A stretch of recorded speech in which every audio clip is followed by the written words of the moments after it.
በቃ ከዚህ በላይ መጫወት አልችልም፣ ደከመኝ። ለዛሬ በቃሃል። እርቦሃል መሰለኝ። ከኔ ላይ ማንጎችን መብላት ትፈልጋለህ?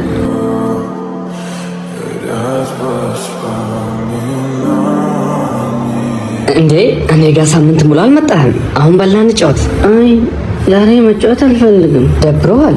ምን ተፈጠረ? አሻንጉሊት መግዛት ፈልጋለሁ። እሱን ለመግዛት ገንዘብ ያስፈልገኛል። እኔ ደግሞ የለኝም። እኔም የለኝም። ነገር ግን ማንጎችን ቆርጠህ ትሸጥና አሻንጉሊቶችን መግዛት ትችላለህ። እውነትህን ነው? ግን ማንጎች ካልኩብካላ ችግር የለውም። አንተ ደስተኛ ከሆንክ እኔም ደስተኛ ነኝ።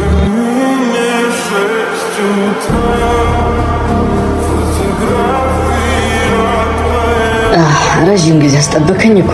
አሁን ናበል እንጫወት። አሁን ሕፃን ልጅ አይደለሁ። የቤተሰብ ኃላፊነቶች አሉብኝ። ቤት መስራት ያስፈልገኛል። ነገር ግን ለሱ ምንም በቂ ገንዘብ የለኝም። ከጠቀመ ይህንን ቅርንጫፎች ወስደህ ቤት መስራት ትችላለህ።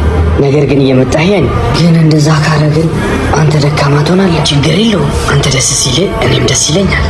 አመሰግናለሁ።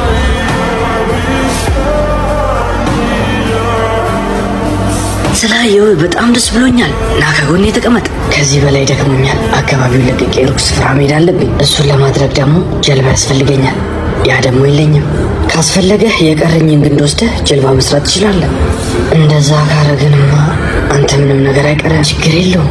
አንተ ደስ ሲል እኔም ደስ ይለኛል። አመሰግናለሁ።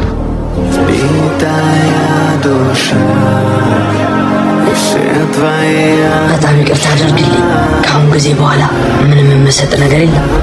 አሁን ጊዜ ሰላም ብቻ ነው የምፈልገው። እሱን ላደርግልህ እችላለሁ። እና ከጎኔ ቁጭ በልና ሰላም ትሆናለህ። አመሰግናለሁ። ይህ የሁላችንም ታሪክ ነው። ዛፉ ወላጆቻችን ነበሩ። ልጆች እያለን ከእናትና ከአባታችን ጋር መጫወት በጣም ያስደስተን ነበር። አድገን ራሳችንን ካወቅን በኋላ ትተናቸው እንሄዳለን። ተመልሰንም ወደ እነሱ የምንመጣው የሆነ ነገር ስንፈልግ ነው። ምንም ይሁን ብቻ ወላጆች አንድ ንግግር አላቸው። አንተም ያስደስትህ ከሆነ እኔንም ያስደስተኛል።